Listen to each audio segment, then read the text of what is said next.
ونشهد أن لا إله إلا الله وحده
আল্লাহ পাকের দরবারে শুকরিয়া আদায় করি যে মহান মালিক আমাদেরকে সুস্থ রেখে ভালো রেখে সাইয়াদুল আইয়াম জুমার শেষ দিন এই সপ্তাহের উত্তম দিন ভালো দিন শেষ দিন আল্লাহ তাআলা আমাদেরকে আগে আসার ব্যবস্থা করে দিয়েছেন। সেজন্য আমরা আল্লাহ পাকের দরবারে শুকরিয়া জ্ঞাপন করি। আলহামদুলিল্লাহ। সম্মানিত মুসলিম কিরাম, আজকের জুমার আলোচনা জিলকদের প্রথম খুতবা, এটা গত সপ্তাহের খুতবার আলোচনার বিষয় ছিল পর্দা সম্পর্কে। পর্দার আলোচনা, পর্দার বিষয়ের উপরে খুতবার উপরে আলোচনা ছিল গত সপ্তাহের খুতবা। আজকে আলোচনা করব পর্দার উপরে আলোচনা। আল্লাহ তাআলা বলতেছেন, আউযু বিল্লাহি মিনাশ শাইতানির রাজীম, বিসমিল্লাহির রাহমানির রাহিম, وقرن في بيوتكن ولا تبرجن تبرج الجاهلية الأولى وأقيموا الصلاة وأقيمنا الصلاة وآتينا الزكاة وأطيعنا الله ورسوله। আল্লাহ তাআলা ইরশাদ করেন, ও দুনিয়ার নারীগণ, তোমরা যখন ঘর থেকে বের হবা, তোমার শরীরকে আবৃত করে রেখে তোমরা ঘর থেকে বের হবা। অর্থাৎ তোমরা তোমাদের শরীরকে দেখে তোমরা তোমাদের প্রয়োজনীয় কাজ কর্মের ব্যাপারে যেগুলো প্রয়োজনীয় ঘর থেকে যখন তোমরা বাড়ো, তোমরা পর্দা পালন করে তোমার শরীরকে দেখে এইগুলো একটা কাপড় দিয়ে চাদর দিয়ে দেখে তোমরা ঘর থেকে বের হবা। প্রশ্ন আসতে পারে, ঘর থেকে বার হওয়ার পরে পর্দা করবো, ঘরের মধ্যে পর্দা করবো না? অবশ্যই ঘরের মধ্যে পর্দা করবো, ঘরের মধ্যেও পর্দা করতে হবে। আর তোমরা ঘরের মধ্যে অবস্থান করো, ওয়ালা তাবাররাজনা তাবাররাজুল, যে তোমরা পর্দা অবস্থায় তোমরা তোমাদের ঘরের মধ্যে অবস্থান করো। একান্ত প্রয়োজন যদি তোমরা ঘর থেকে বেরোতে চাও, তাহলে তোমরা পূর্ব জালিয়াত যুগের নারীদের মতো সাজসজ্জা করে নিজেদেরকে পরপুরুষকে দেখাবার জন্য, আকৃষ্ট করার জন্য এমন পোশাক তোমরা পরিও না, এমন চাদর এমন কাপড় তোমরা শরীরের মধ্যে দিও না। এটা যে কাপড় পরিধান করার পরেও তোমাদের শরীরের অত্যন্ত শরীরের গঠনাটি দেখা যাচ্ছে। আর তোমরা যখন পরপুরুষের সাথে বেগানা পুরুষের সামনে তোমরা যাবা, তাহলে তোমরা কি করবা? পর্দা করে পরপুরুষের সামনে যাবা, তোমরা নামাজ আদায় করবা। আর যাদের উপরে যাকাত ফরজ হয়েছে যাকাত আদায় করবা। আর আল্লাহ এবং আল্লাহকে বেশি করে ভয় করবা, আল্লাহ রাসূলের আনুগত্য করবা। তাহলে তোমরা হবা মুত্তাকি এবং তোমরা দুনিয়া থাকতে সুসংবাদ পাবে। সুবহানাল্লাহ। এখন পর্দা শুধু নারীদের জন্য নয়, এই পর্দার আয়াত নারী এবং পুরুষের সবার জন্য পর্দা করা ফরজ। এখন আমরা জানবো পর্দা শব্দটি হচ্ছে ডেকে রাখা। আমরা যখন মা বোনেরা ভাত রাঁধে, পানিটা ফেলে দেওয়ার পরে, ফ্যান গালার পরে, এটা মার গালার পরে এটা ডেকে রাখে।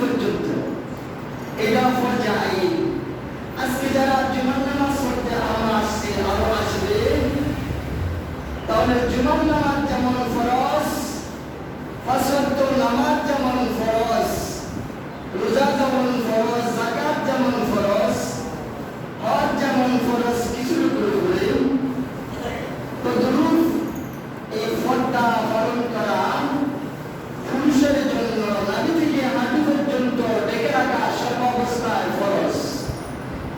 এটা ফরজ আইন। আমি দেখি দেখা গেল নামাজ পড়লাম, রোজা করলাম, হজ করলাম, যাকাত দিলাম, পাঁচ ওয়াক্ত নামাজ সারিলাম, নফল রোজা সারিনা, যাকাত সারিনা, তাহলে আমার উপরে এটা কি বাধ্যতামূলক? তদ্রূপ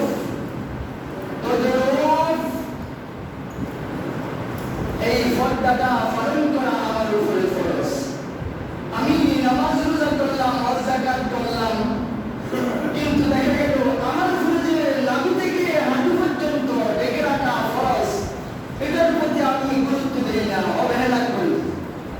রাসূল বলছেন আগুনের লাঠিকে যেমন খেয়ে ফেলে, তদ্রূপ মানুষেরা ভালো ভালো উত্তম কর্মগুলা আমলগুলাকে এই আগুন যেমন লাঠিকে ছাই করে দেয়, মানুষের উত্তম আমলগুলাকে এই গুনাহের কারণে, গুনাহের কাজের কারণে মানুষের আমলগুলোকে খেয়ে ফেলে। নাউযুবিল্লাহ। অর্থাৎ আমি আমল করছি, আমি আমল করতেছি, আমল করার পরে আবার আমরা কিছু 130 ফরজ, বাকি ফরজগুলো যে আমার উপরে ফরজ আইন,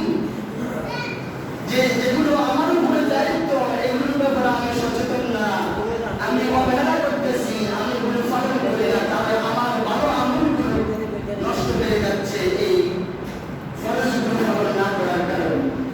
আমরা প্রথমে জানলাম পুরুষের উপরে দায়িত্ব ফরজ হচ্ছে নাভি থেকে হাঁটু পর্যন্ত আপনি কাজ করবেন, ব্যবসা বাণিজ্য করেন, যে কোনো কাজকর্ম করেন, আপনি খেলাধুলা করেন, যে কোনো অবস্থা আপনার নাভি থেকে হাঁটু পর্যন্ত আপনার এই জায়গাটা ঢেকে রাখতে হবে। এটা ফরজ আইন। এটা সমস্ত নাবালক, সাবালক নারী পুরুষ সবার উপরে এটা ফরজ। এরপরে আসি মা বোনদের কতটুকু পুরুষ আপনি গায়ে থাকতে পারবেন, এটা সুন্নতের বলে না, সুন্নতে জানা যায়, এটা সুন্নতে মুআক্কাদা না। আপনি শরীর উত্তম রাখতে পারবেন, আপনি লম্বা হাঁটবেন করছেন এই হাঁটুর নিচ পর্যন্ত, হাঁটু পর্যন্ত, এটা বলে আপনি নামাজ পড়তে পারবেন, কাজ করতে পারবেন, যে কোনো ব্যবসা বাণিজ্য করতে পারবেন, সমস্যা নেই। আপনার গরিবের কারণে যে সমস্যার কারণে আপনি উদাহরণ গায়ে থাকতে পারবেন, শরীর দেখে রাখা হচ্ছে সুন্নতে জানা, এটা ফরজ আইন নয়। নারীদের উপরে হচ্ছে মাথা থেকে হাঁটু পর্যন্ত ঢেকে রাখা ফরজ। মা বোনদের, যারা মাইকের আওয়াজ শুনছেন, মা বোনদের মাথা থেকে হাঁটু পর্যন্ত ঢেকে রাখা এটা মা বোনদের উপরে ফরজ আইন। এরপরে আসছে কতটুকু তারা দেখে খুব খোলা রাখতে পারবে, তারা ব্যবসা করবে, সাইকেল করবে, লেখাপড়া করবে, তারা কাজকর্ম করবে, সংসার তারা পরিচালনা করবে। সংসারে কাজকর্ম করতে যাইয়া সারাক্ষণ শুধু বস্তাগাড়া দিয়ে থাকবে, ঢেকে রাখবে, বোরকা দিবে না। ইসলামের বিধান কিন্তু সুন্দর। অনেকে না বুঝে, অনেকে শরীয়তের বিধান ইসলাম না বুঝে বলবে যে আমার স্ত্রীকে, পরিবারকে আমি বড় তালা বন্ধ করে রেখে দিই। না, ইসলামের কথা বলে নাই তোমার স্ত্রীকে, তোমার বউকে, তোমার মেয়েকে 24 ঘন্টা আজীবন নিদ্রা পর্যন্ত ঘরের মধ্যে তালা বলে রাখবে। প্রয়োজনে মেয়েরা প্রফলতা পরিচার করে লেখাপড়া করবে, ব্যবসা করবে, সাইকেল করবে, হাজত থাকলে তার হাজতের প্রয়োজনে সে বাজারে যাবে, হাটে যাবে। কিন্তু এখন যে হাজত ছাড়াও চলছে অহরহ। মা বোনদেরকে আবার বলছি সহজ ভাষায়, মাথা থেকে পা পর্যন্ত, একবারে মাটি পর্যন্ত, পায়ের তালুকা পর্যন্ত ঢেকে রাখা ফরজ আইন, ফরজ। এরপরে সুন্নতের আদায় বলছে কতটুকু করতে পারবেন, এতটুকু হাতের কবজি পর্যন্ত মা বোনেরা খোলা রাখতে পারবে। যে হাতের কবজি ঘিরে আছে, এতটুকু তার কাজকর্ম, ব্যবসা বাণিজ্য, তার প্রয়োজনীয় কাজকর্ম সারার জন্য হাতের কবজি থেকে কবজি পর্যন্ত এই জায়গাটা হাত গুলা খোলা রাখতে পারবে। মুখের মুখমণ্ডল খোলা রাখতে ইখতিলাফ আছে।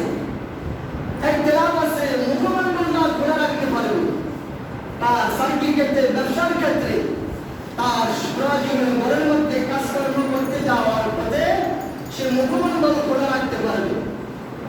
আর ফায়ার যে টাকলু বিড়া আছে, এই টাকলু বিড়া পর্যন্ত নিচেরটা, টাকলু বিড়ার নিচেরটা এতটুকু খোলা রাখতে পারবে প্রয়োজনে।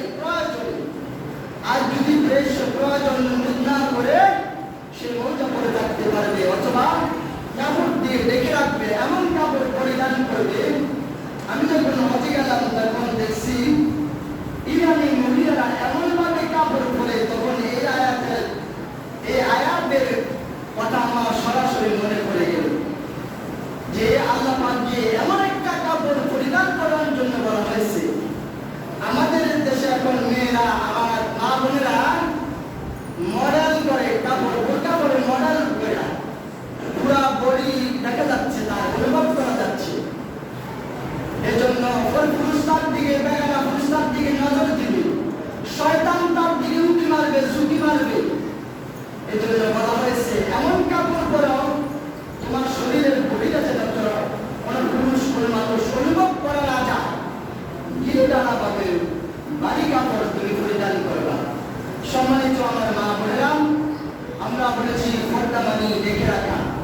আর আপনি সার্কি করতে পারবেন, কাজকর্ম করতে পারবেন, ব্যবসা বাণিজ্য করতে পারবেন। আপনার সংসারে আপনার ছেলে মেয়েকে আপনি, আপনার সংসারে আপনি কাজকর্ম করতে যেয়ে আপনি আপনার মাথার ডাকটা খুলতে পারবেন না। মাথা সবসময় আপনি মাথা রেখে রাখতে হবে। আজকে আমাদের মা বোনেরা মাথা ডাক্তার দিয়ে রাখতে চায় না, ঘুমটা দিতে চায় না, ডেকে রাখতে চায় না। যে রাসূল মেরাজে যখন গেলেন, জাহান্নামে পরিদর্শন করতেছেন, তখন দেখলেন যে কিছু মহিলার মাথার মজুকগুলো কাকে খাচ্ছে টুকরে টুকরে। জিব্রাইলকে জিজ্ঞেস করলেন, ভাই জিব্রাইল, এই নারী কারা, তাদের এই শাস্তি কেন? তারা তো জাহান্নামে আছে, তারা কি অপরাধ, কি গুনাহের কারণে, কি গুণের কারণে? জিব্রাইল আমিন বললেন, আপনার উম্মতের মধ্যে ওই নারী, ওই মহিলা যারা নিজের এই মাথাকে ঢেকে রাখে নাই কাপড় দিয়ে, পুরুষকে 24 ঘন্টা সবসময় দেখাইছে মাথাটা, আল্লাহ তাআলা এই শাস্তি স্বরূপ তাকে কবরে এবং জাহান্নামে এই শাস্তিটা দিবেন। নাউজুবিল্লাহ। আমার মা বোনেরা, এজন্য আপনি কাজ করবেন, সমস্যা নেই, কারণ এক কুচিলার কাজকর্ম করতে পারবেন। আপনি এমন পোশাক পরবেন যেটা আপনার বডিকে দেখা না যায়, আপনার শরীরকে দেখা না যায়। আপনি ভালো কাপড় পরবেন, ভালো লম্বা ব্লাউজ গায়ে দিবেন। ভালো ব্লাউজ গায়ে দিলে তাহলে আপনার ফ্যাট ফিগার দেখা যাবে না, আর শরীর দেখা যাবে না। এরশাদ সরকারের আমলে যাদের মহিলারা খাটো ব্লাউজ করতেন, যাদের ফিট দেখা যেত, ফ্যাট দেখা যেত, ওই ফিটের মধ্যে তার আলকাতরা লাগিয়ে দিতেন। এটার জন্য এরশাদ সরকার, মরহুম এরশাদ সরকার ধন্যবাদ সমাজে পেতে পারে। এজন্য আমাদের মা বোনদেরকে আমরা এমন কাপড় পরিধান করাবো যেখানে যখন বাড়ি ঘরে চলাফেরা করবে, রাস্তাঘাটে যাবে, কাজকর্ম করবে, ব্যবসা বাণিজ্যে যাবে, ডাক্তারের কাছে যাবে, লেখাপড়া করতে যাবে, ব্যবসা বাণিজ্যে যাবে, সার্কিটে যাবে, তাহলে আপনি ভালো কাপড় পরিধান করবেন। আম্মা জান আয়েশা তুমি জান্নাত মা ফাতেমা অসুস্থ হয়ে বললেন, আলীকে ডেকে বললেন, আলী, মনে হয় আমি দুনিয়াতে আর থাকবো না, বেঁচে দিন বাঁচবো না। আরে তোমার কাছে আমার কিছু ওসিয়ত আছে, আমি ওসিয়ত করে যেতে চাই। আমার সন্তানগুলোকে তুমি কোরআন শিক্ষা দিবা, এলম শিক্ষা দিবা, উত্তম এলম, আল্লাহর প্রদত্ত যে কোরআন নাযিল হয়েছে এই কোরআন শিক্ষা দিবা। আর যখন শাবালক হবে তাকে উত্তম নারী থেকে, চরিত্রবান আল্লাহওয়ালা মুত্তাকি নারী থেকে তাদেরকে বিয়ে দিবেন। আমি তোমার কাছে ওসিয়ত করে যেতে চাই, আর আমি যখন মরে যাব, আমার মৃত্যুর পরে রাত্রে আমাকে দাফন করবা। কোন পুরুষকে ডাকবা না, আমার সন্তানেরা থাকবে, তুমি থাকবে। যদি 3 জনে না পারা যায় তাহলে আর একজন, চতুর্থ জন ডাকবা। আল্লাহর পক্ষ থেকে তোমার কাছে আসবে, এলান আসবে, আল্লাহর পক্ষ থেকে যে এলান আসবে, খবর আসবে, আল্লাহ নবী আমার আব্বা জান তোমার কাছে এমন একজনকে পাঠাবেন যিনি এই হাতিয়া করার জন্য প্রস্তুত হয়ে থাকবে। মা ফাতেমা কিছুদিন পরে মারা গেলেন। হযরত আলী রাদিয়াল্লাহু তাআলা আনহু মা ফাতেমার খাতুনে জান্নাত মা ফাতেমার ওসিয়ত মোতাবেক এশারের নামাজের পরে মারা গেলেন। আবু যর গিফারি রাদিয়াল্লাহু তাআলা আনহু নবীর একজন বিশ্বস্ত সাহাবী, হুজুর মুসা রাদিয়াল্লাহু আনহু সাহাবী। এশারের নামাজ পড়ে খাওয়া দাওয়া করার পরে ঘুমিয়ে গেলেন। এশারের নামাজের পরে মা ফাতেমা মারা যাওয়ার পরে গোসল দিলেন, নারীর দিন আপন করালেন। এখন দেখা গেল হাতিয়া চারজন লাগবে, একজন প্রয়োজন। আলী রাদিয়াল্লাহু তাআলা আনহু হাতিয়া দেওয়ার জন্য, কবরে নেওয়ার জন্য আর কোন মানুষকে দাওয়াত দিলেন না, সাহাবায়ে কেরামকে জানালেন না। আলী রাদিয়াল্লাহু তাআলা আনহু দুঃখবান যে ফাতেমা যে আমাকে বলে গেলেন নবী করিম সাল্লাল্লাহু আলাইহি ওয়াসাল্লামের পক্ষ থেকে তার সাহাবায়ে কেরাম আসলেন। আলী রাদিয়াল্লাহু তাআলা মনোরক্ষণ ব্যক্ত করতেছেন, কতক্ষণ ধরে দেখলেন আবু যর গিফারি রাদিয়াল্লাহু তাআলা বসতেছে। সুবহানাল্লাহ। বলছিলাম না আবু যর গিফারি ঘুমিয়ে গেছেন, আল্লাহর নবী হাজির ঘুমের ঘরে আছেন। আবু যর গিফারি বলে, আবু যর তুমি যাও, আমার কলেজার টুকরার মা ফাতেমা খাটিয়া ধরার জন্য রূপের প্রয়োজন। আবু যর গিফারি দৌড়িয়ে যাও তাড়াতাড়ি আলীর বাড়িতে, মা ফাতেমার বাড়িতে আমার মেয়ে ফাতেমার খাটিয়া ধরার জন্য তুমি যাও। দৌড়ে আসলে আবু যর গিফারি এসে আলীকে সালাম দিলেন। সালাম দিয়ে বললেন, আল্লাহ নবী আমার ঘরে হাজির হয়েছে, অনুমতি দিয়েছেন আমি যেন আপনার স্ত্রী খাতুনে জান্নাতের খাটিয়াটা এক সাইডে ধরে দৌড়ে যেন আমি কবরে নামিয়ে দিই। কবরে নিয়ে গেলেন, সময় সংক্ষিপ্ত। কবরে আবু যর গিফারি সহ নামলেন, ইমাম হাসান হুসাইন সহ নামলেন। হাসান হুসাইন উঠে গেলেন। আবু যর গিফারি বাসটা দিয়ে সবকিছু দিয়ে লাস্টে বলতে আসেন, মাটি আমি তোকে কিছু কথা বলে যেতে চাই। আমি নবীর একজন সাহাবী, যে নবী আমাকে বেশি ভালোবাসেন, আমি নবীকে বেশি ভালোবাসতাম। আজকে এই নবী আমার ঘরে এসেছে, আমি যেন খাটিয়া ধরি ফাতেমা, আমি যেন ফাতেমার কবরে নামি। আমি ফাতেমার কবরে নামছি। আমি আবু যর গিফারি বলছি, আজকে তোকে এমন একজন মানুষ তোর মধ্যে রেখে যাব যিনি খাতুনে জান্নাত সমস্ত নারীদের, পৃথিবীতে কিয়ামতের আগ পর্যন্ত যত নারী আসবে তারা ইমানদার হবে, সমস্ত নারীদের জান্নাতের সরদার হবেন মা ফাতেমা। অপর ও মাঝি তোর কাছে অনুরোধ করে, বিনয় করি, অনুনয় করি, তুই ফাতেমার সাথে কোনো রকম বেয়াদবি করবি না। মাটি থেকে কোনো আওয়াজ আসছে না। আবু যর গিফারি রাদিয়াল্লাহু তাআলা মালিক ইবনে সানানের বাবা আবু যর গিফারি। আবু যর গিফারি মাটির সাথে কথা বলতেছেন, আলী তো তাকিয়ে আছেন, ইমাম হাসান হুসেন তাকিয়ে আছেন। মাটির সাথে আবু যর গিফারি কথা বলছেন, মাটি কথা বলে না। দ্বিতীয়বার বলছেন, তুই জানোস তোর মধ্যে কাকে রাখবো যারা সমস্ত যুবকদের জান্নাতের সর্দার হবে, যারা ঈমান আনার পরে ইমাম হাসান হুসাইনকে মানবে। ইমাম হাসান হুসাইন কালামা শুনে ময়দানে জান্নাতের সর্দার হবে ইমাম হাসান হুসাইন। এই ইমাম হাসান হুসাইনের মা ফাতেমা খাতুনে জান্নাত রাখবে মাটি। খবরদার মাটি, তুই কোনো রকম ফাতেমার সাথে বেয়াদবি করবি না। বাবার থেকে আজ আসলাম। দ্বিতীয়বার বলছেন, খবর জানাস তোর মধ্যে কাকে রাখবো, এমন একজন ব্যক্তিকে রাখবো যিনি আখিরে জীবনের ফাইল উম্মতের কান্ডারি, কাল হাসরের ময়দানে উম্মতের সুপারিশকারী হবেন, যার নয়নের মনি কলেজার টুকরা মা ফাতেমাকে তোর মধ্যে রাখবো। খবরদার বাবল, কোন রকম তুই তার সাথে বেয়াদবি করবি না। এরপরে বলতে আসেন চতুর্থবার, তুই জানিস তার মধ্যে কাকে রাখবো মাটি। আজকে যাকে রাখবো আল্লাহ তাআলা আসাদুল্লাহিল গালিব হিসেবে যাকে পাঠিয়েছেন, ওই আলীর স্ত্রীকে রাখবো।